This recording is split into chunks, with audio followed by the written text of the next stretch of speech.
Welcome back to the SportsMax Zone. Yeah, we're having fun here at headquarters. Well, the Trinidad and Tobago Football Association, we all know, has been suspended by FIFA, and they've been given some conditions which they must satisfy to get back into the fold. In the meantime, there's a normalization committee in place, although, as Mariah read earlier in the first zone update, the TTFA normalization committee finds its hands tied, and the coaches who should be paid by the TTFA don't know to whom to turn, because the TTFA says, well, we are not in charge because there's a court matter looming.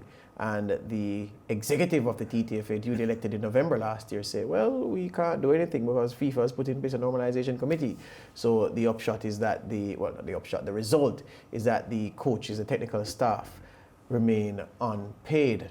We had a commitment, as we told you yesterday, we announced yesterday to you that the president of the TTFA, the man who was voted in to office in November last year, William Wallace, would speak with us on the program today. Well, Mr. Wallace sent a message this afternoon apologizing for his absence, or for the fact that he had to pull out of the interview. He said that he was advised that no interviews should be done until after October 9. October 9 is a very important date for some in TNT, because that's a date in which, or on which, the High Court is to hand down its judgment or to hear the matter of whether or not FIFA was within its right to impose a normalization committee to run the affairs of the TTFA, and by doing so effectively sideline the duly elected executive from its role. What we have done, we have sought to look at the basis of the claims being made by United TTFA. In case you came in late, United TTFA is the body that was formed to campaign for office when the office of president and the executive posts were up for grabs last year. That was the slate that William Wallace fronted. It had Keith Luclaw, it had Susan Joseph Warwick, it had some other senior individuals, and that team, United TTFA, won the election. And given their troubles with FIFA, and to distinguish themselves from the normalization committee in charge of TTFA, they've gone by the moniker United TTFA for that period. So in preparing for Mr. Wallace and the interview today, we sought to challenge the constitutional basis on which the United TTFA have launched their court challenge, and to see if there is, as some people have alleged, any hypocrisy in the position of United TTFA. So in doing that preparation, and given that Mr. Wallace pulled out, our program was prepared already, we prepared all our elements, and we were prepared to ask questions of William Wallace. And given that he's not here, we are still cracking on because there is important information to share with you. The first place to start is, you would have heard over time William Wallace and other members of the United TTFA say that the TTFA is an office created by an act of parliament. They are correct, because this is what the parliamentary notice looks like. First session, second parliament, Republic of TNT, Act 17, 1982. And if you flip onto the second page of this 4-page document, right, the aims and objects of the association: to regulate and control the conduct of football in TNT under the Federation International, the Football Association system. So even the parliamentary act that gave life to the TTFA says that the TTFA is to regulate and control football under FIFA's system, under FIFA's rules. In other words, this is saying the TTFA must abide by FIFA's rules. Yeah? Okay. Let's look now at what the constitution of the TTFA said, what that says about its alignment with FIFA's rules. There is a section here. It says, any legal person wishing to become a member shall apply to the General Secretariat, and the application must be accompanied by the following mandatory items. Look at B, a declaration that it, the TTFA, will always comply with the statutes, regulations, and decisions of FIFA, CONCACAF, CFU, TTFA, and D, a declaration it will not take matters of interpretation and application of FIFA and the other bodies to ordinary courts unless FIFA and CONCACAF or TTFA regulations provide for or stipulate recourse to ordinary courts. Now, this is the point that FIFA has been making consistently to the TTFA, to say, look, you agreed to abide by our edict. You have it in your constitution that you are to abide by what we direct, what we dictate, and that you cannot take matters where there's a dispute between you and us. You cannot take those matters to an ordinary court unless we give you the green light to so do. The TTFA is disagreeing with this and is going against this and is saying that, well, we still have the right to go to our local court in Trinidad and Tobago because we were created by an act of parliament, even though the act of parliament says that the TTFA is to administer football based on what FIFA's system dictates. So you see the issue there? FIFA holding on to what its constitution says, holding on to what is written into the constitution of the TTFA itself, which has been given life by the Act of Parliament, but United TTFA saying, well, even though it's in our constitution, even though we agreed to abide by those things, given that we are an office created by Parliament, we have the right to go to the TNT court. Now give me the next one. Now let to go through. Right.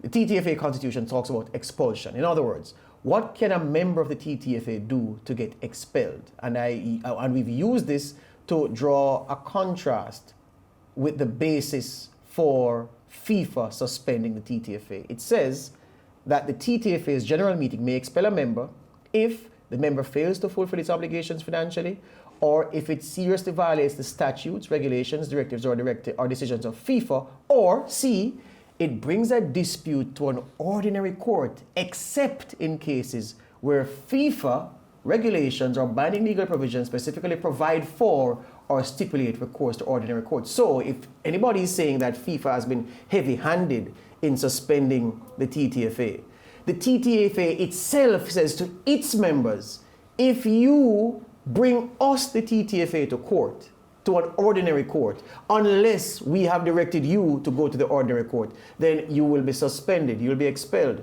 Well, FIFA did the same thing because they got that from FIFA's own bylaws. TTFA says, we will kick you out if you take us to an ordinary court. What FIFA has done, FIFA says, the TTFA, you took us to an ordinary court, we're kicking you out. That's what it is. Hit me again.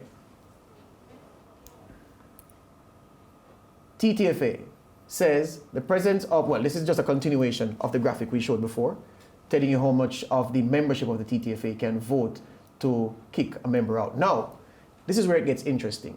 Well, before you get that, before we go to that graphic, what I'm saying is this.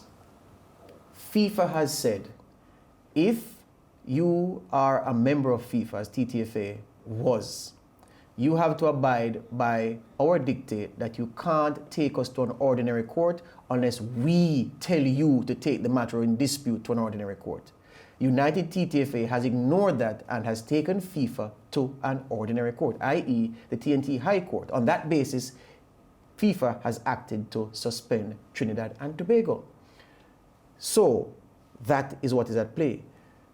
United TTFA are saying that that dictate by FIFA holds no weight. Yet, for the TTFA itself, any of its members who takes the TTFA to an ordinary court risks being suspended or expelled because it would have been in breach. So the same rule that the TTFA holds up to its members, say, if you do this, we will kick you out. It's the same rule that FIFA has used to kick out the TTFA. Look at what this gentleman is saying, Randy Hagley, the owner of Gaia United, a TT Super League team. He says, the actions of the TTFA will put the country in further turmoil. He's talking about the court challenges. Rules are rules. This decision to return to court and challenge the FIFA in the CAS, Court of Arbitration for Sport, will make an already bad situation worse. Remember that in the TNT Super League, teams cannot take the lead to court also. So why do you have a member of the TNT Super League fighting against a similar rule in the FIFA statutes? That's exactly what Randy Hagley is saying. The rule that FIFA have acted upon to kick TTFA out, to kick Trinidad and Tobago out of world football, it's the same rule that the Trinidad and Tobago Football Association has and has us Super League teams bound by to say, if us, the Super League teams, do this thing, the TTFA can suspend us. It's the same thing that FIFA is using in this matter, and it's the same thing that United TTFA says is unfair. Randy Hagley is saying, how come it doesn't compute? All right, you would have known that a senior member of United TTFA recently packed her bags and left. Susan Warwick Joseph, second vice president, she resigned last week. This is what she said in her resignation note. She said, within recent times, it has become clear to me that we are also fighting against those that we represent, the associations, clubs, team supporters, and sadly the players. Now, this is what she's saying of United TTFA, that United TTFA is not only fighting FIFA, but United TTFA, by its actions, are now fighting those entities and persons it claims to represent. And she lists them: associations, clubs, teams, supporters, and players. She goes further. I believe the end must justify the means, and that our present course of actions against FIFA would not redound to the benefit of TNT and to the dreams and aspirations of our present and future generations of footballers.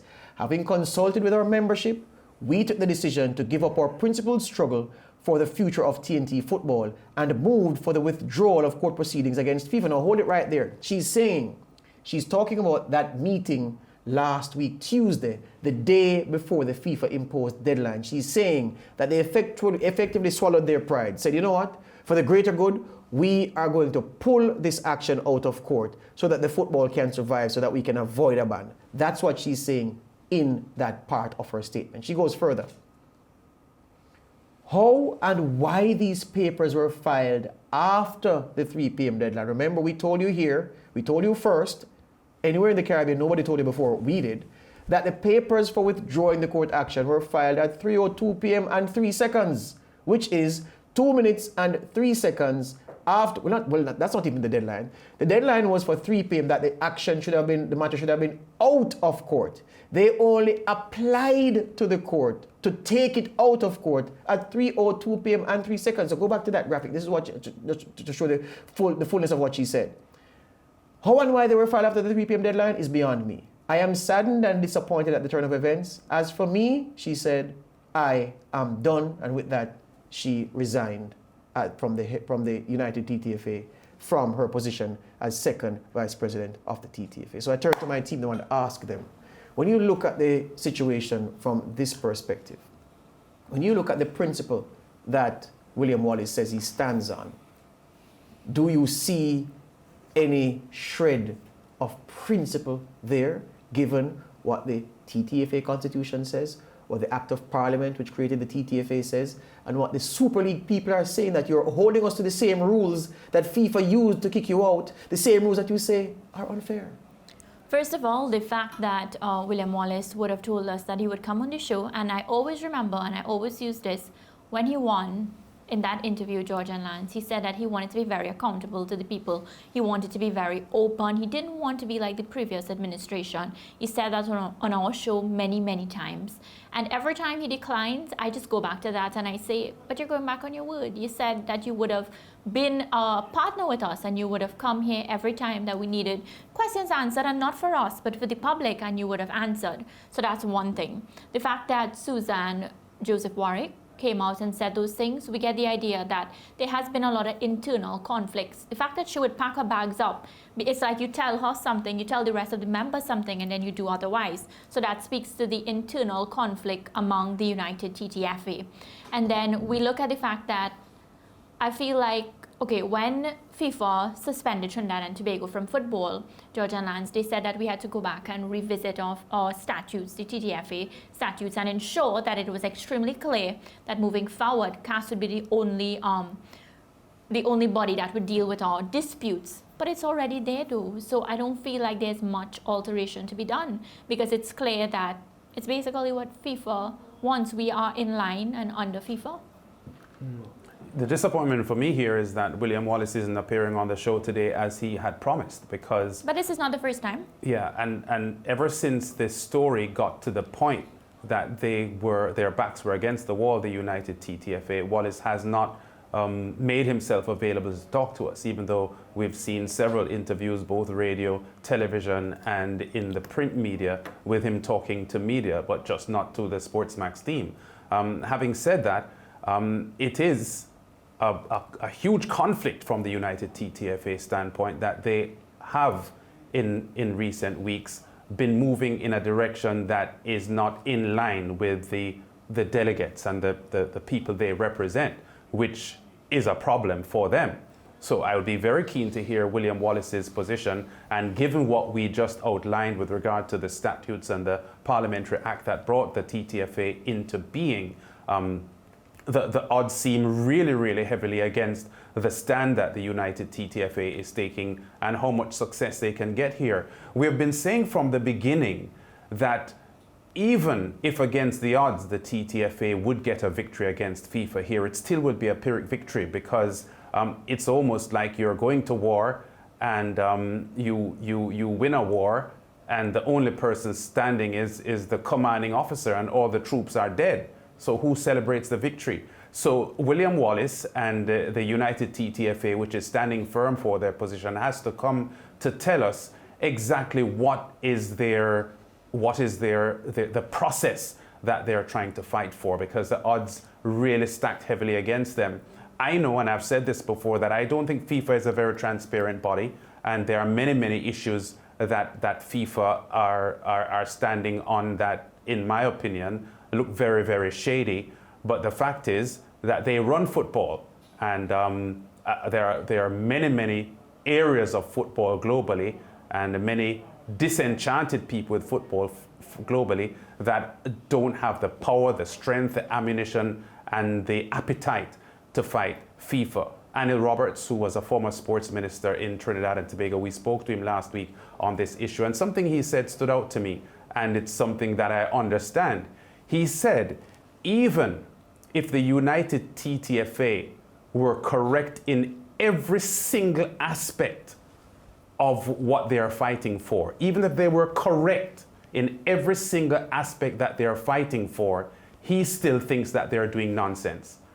So that by itself tells me something, that FIFA, whether FIFA is right or wrong, you're almost hitting your head against the wall if you try to fight them. I don't know who's going to fight FIFA, but at the moment, William Wallace and his team appear to have little ammunition to fight FIFA, and the only one suffering here is Trinidad and Tobago's football. George, before you jump in, earlier today I read an article on Wired 868, and from what I got is that even Keith Lookloy has already penned his resignation based on that article, and he's just waiting for the right time. So is it that everybody's going to back out? Well, that's what we want to ask Mr. Wallace. The thing is this, I can understand if William Wallace does not want to come and speak with people who have damaged him, who have said things about him that have been salacious, that have been mean, that have been venal in their characterization of him. What we have done from the start, and we are borne out by the facts, everything we have said about William Wallace and his conduct, we have a document to back it up. We've quoted sections of minutes of meetings that he has been a part of. We've looked at contracts he has signed. We've looked at things that he has said. We've examined those and we've presented them to you. So it's not as if you can say, well, they're running a disinformation campaign against William Wallace. That is not so. And we have never accused William Wallace of any corruption or anything like that to give him steam to say, well, they've accused me of being corrupt, I'm not going there. No, we have never done that, and we've been very careful to do that. We haven't even come close to do that because nobody has ever said those things about the gentleman. All we have done, we have asked him to explain, and many times. I remember I put a list of 4 questions, and then a list of 15 questions to William Wallace. He answered them in a press release. He didn't come here to answer them. So I'm just saying, why is it that Mr. Wallace is reluctant to come here? As Lance said, he has spoken on many other platforms in Jamaica about the issues that have been assailing the TTFA and the United TTFA. And every time we ask him to come, he agrees, and then he says, oh, well, something came up. Yeah, we can only be kind to the gentleman and to say that the invitation remains for you to come here. There are many questions for you to answer, Mr. Wallace. And, we were prepared today to challenge you on the basis of the action that you're taking and the principle that you have adopted. We were also prepared to talk to you about the things that have happened on your watch, on your pen as president of the TTFA, and how those square with the beacon of virtue the paragon of things that are just and right, that you've represented yourself as, in contrast with the big bad wolf that is FIFA. These are not things you can't explain, Mr. Wallace. Come and talk to us.